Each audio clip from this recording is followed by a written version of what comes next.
Salut à tous, j'espère que vous allez bien. De mon côté, j'ai eu tellement de complications à faire cette vidéo. Il y a toujours quelque chose qui se passait et qui venait tout gaspiller, comme vous pouvez voir ici, comme vous pouvez voir là. Mais vous savez quoi, je suis contente d'être là, je suis contente de vous partager la suite des 7 réglages pour piéger la chance. Dans la première partie, nous avons vu les 2 premiers réglages et j'espère pouvoir vous donner les 5 derniers dans cette vidéo. Sans plus tarder, c'est parti. On peut observer qu'il y a des milieux dans lesquels certaines personnes semblent trimées, les choses sont difficiles, verrouillées. Et lorsqu'elles changent d'endroit, d'environnement, tout semble leur sourire comme par enchantement.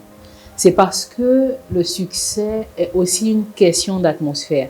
C'est pour ça qu'il faut vraiment faire attention aux atmosphères dans lesquelles nous passons le plus de temps.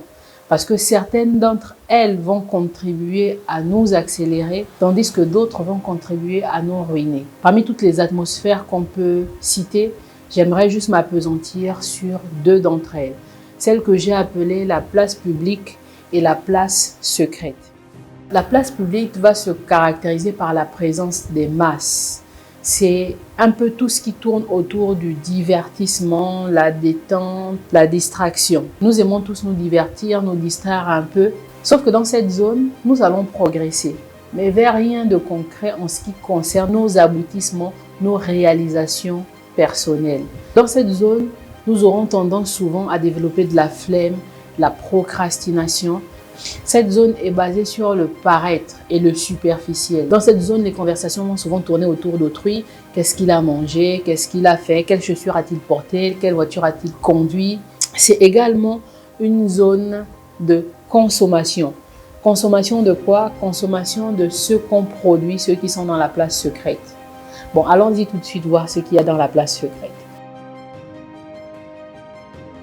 La place secrète est une zone beaucoup moins fréquentée. Et c'est ce qui, selon moi, peut être l'une des raisons pour lesquelles il y a beaucoup moins de personnes qui réussissent. La place secrète, c'est la place de l'entraînement, c'est la place de la préparation. Vous voulez devenir un athlète de haut niveau, vous ne pouvez pas le devenir sans entraînement. Vous voulez négocier un gros contrat, vous ne pouvez pas le faire sans préparation. Vous voulez par exemple obtenir un visa, il va vous falloir vous préparer pour être éligible à l'obtention de ce titre. Donc c'est la zone dans laquelle on va se préparer, s'entraîner. C'est également une zone de conception. C'est par exemple dans cette zone que Thomas Edison a conceptualisé l'ampoule électrique. C'est dans cette zone que Elon Musk a créé XHome qui est devenu plus tard PayPal. Et là, il prévoit coloniser la planète Mars en 2025. C'est dans cette zone que Mark Zuckerberg a créé Facebook. Et là, il prévoit nous emmener dans une expérience complètement incroyable avec le projet Metaverse dans les prochaines années. Ce projet a pour objectif de brouiller la frontière entre le réel et le virtuel. Donc, c'est la zone dans laquelle on va développer notre génie créatif. On va développer notre potentiel. C'est la zone de l'enfantement, mais c'est aussi la zone du tâtonnement, de l'expérimentation. Lorsqu'une entreprise veut par exemple mettre en place une nouvelle innovation, la première chose qu'elle fait, elle se replie dans le lieu secret avec ses équipes où ils se mettent à travailler derrière sur cette innovation, brainstormer, faire des expérimentations, des tests. Et une fois l'idée est suffisamment mature, c'est vraiment au moment où l'idée est suffisamment mature, où ils ont eu certains résultats qu'ils vont exposer enfin leurs idées, leurs projets sur la place publique. Il y a des gens qui ont des idées de projets. Ce n'est qu'à l'étape d'idée, mais ils commencent à en parler à gauche, à droite. Le dénominateur commun de toutes les personnes qui réussissent sur cette terre, c'est la place secrète. Pourquoi? Parce que dans la formule du succès, il y a toujours place secrète. Par exemple, homme plus femme plus place secrète égale à bébé. Et si vous appliquez ça dans n'importe quel cas de succès, vous allez toujours remarquer la présence de la place secrète. Est-il question de choisir entre place publique et place secrète? Pas nécessairement. Il s'agit plutôt de veiller à la quantité de temps attribué à chaque endroit, tout en sachant qu'il y a un endroit qui va vous propulser et un endroit qui va vous maintenir dans une certaine léthargie. J'aimerais prendre un exemple qui est tiré de mon livre favori. C'est une histoire que vous connaissez sans doute. Le combat entre David et Goliath. David qui était un gardien de moutons, chétif, tout mignon, qui n'avait aucune expérience de guerre, contre Goliath qui était un homme d'une taille de 3 mètres de long, vraiment costaud, exercé à la guerre depuis son enfance, lourdement armé. Personne n'avait le courage de l'affronter. La finalité de l'histoire, c'est que David l'a terrassé. Cette histoire me fascine et m'inspire énormément parce que j'entends dans cette histoire qu'on peut tous partir de zéro et terrasser des géants et faire des exploits. Et son secret, c'était la place secrète. Il passait beaucoup de temps dans la place secrète où il avait déjà eu des victoires contre le lion, contre l'ours, lorsqu'il s'agissait de protéger ses troupeaux. Et ces expériences ont fait de lui un géant, même s'il était court de taille physiquement, et ont fait des géants des petits, même s'ils étaient grands physiquement. Passons maintenant au réglage 4. Élevez votre niveau de volonté. Lorsque vous mettez en place un projet ambitieux, ce projet, c'est la destination, c'est votre finalité, c'est ce que vous voulez atteindre. Vous avez besoin d'un véhicule pour atteindre cette destination. Ce véhicule, c'est les moyens que vous mettez en place, les ressources, la motivation, les actions que vous allez mener. Mais vous pouvez avoir un véhicule full option avec le plus puissant des moteurs. Si vous n'avez pas de carburant, vous ne pouvez aller nulle part. La volonté ici va représenter le carburant. Imaginez une pyramide dont la base est la volonté. Après, vous avez la motivation, après vous avez les moyens, les ressources. Tout ce qui va avec. La base, c'est la volonté. Si la volonté n'est pas, tout le reste en haut ne sert à rien. Votre argent ne sert à rien, votre stratégie ne sert à rien. Tout se base sur la volonté. Donc, il est vraiment bon et il est vraiment important de monitorer votre niveau de volonté et de travailler à le maintenir toujours élevé. Maintenant, laissez-moi vous partager 2 tips pour garder votre niveau de volonté élevé. Le premier tips ou bien le premier conseil que j'aimerais vous donner à ce propos, c'est que vous êtes la pièce maîtresse. Prenez soin de vous. Votre volonté fluctuera proportionnellement à votre niveau d'énergie. Or, ce qui vous amène à garder un bon niveau d'énergie, c'est la qualité de votre alimentation, de votre sommeil, de votre bien-être de manière générale. Si par exemple vous êtes lourd ou alors vous êtes fatigué ou vous êtes en carence énergétique, eh bien, vous pouvez compter sur votre volonté pour chuter avec votre motivation et avec tous vos moyens.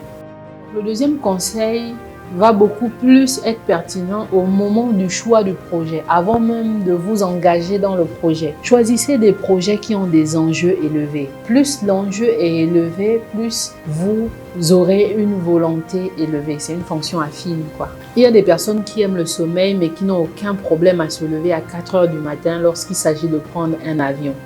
Parce qu'en général, on a beaucoup d'attentes par rapport à un voyage, on a dépensé beaucoup d'argent pour payer le billet. Donc l'enjeu étant élevé, ça joue automatiquement sur notre volonté. Si par exemple on vous propose 1 000 € pour traverser un couloir en feu en courant, je suis sûre que vous ne serez pas prêt à risquer d'être brûlé à cause de 1 000 €.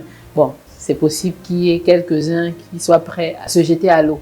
Mais par contre, si on vous dit que votre enfant est de l'autre côté des flammes, vous allez courir sans même demander 1 €. Ce point, c'était vraiment attirer votre attention sur l'importance de la volonté. Et il y a une étude scientifique qui a démontré que ceux qui ont un niveau de volonté souvent suffisamment élevé sont ceux qui réussissent le plus. La plupart des gens, pour obtenir, demandent, tendent la main. Mais comprenons la différence qu'il y a entre donner et demander. Lorsque vous demandez, la réponse vient de la direction auprès de laquelle vous avez émise votre demande.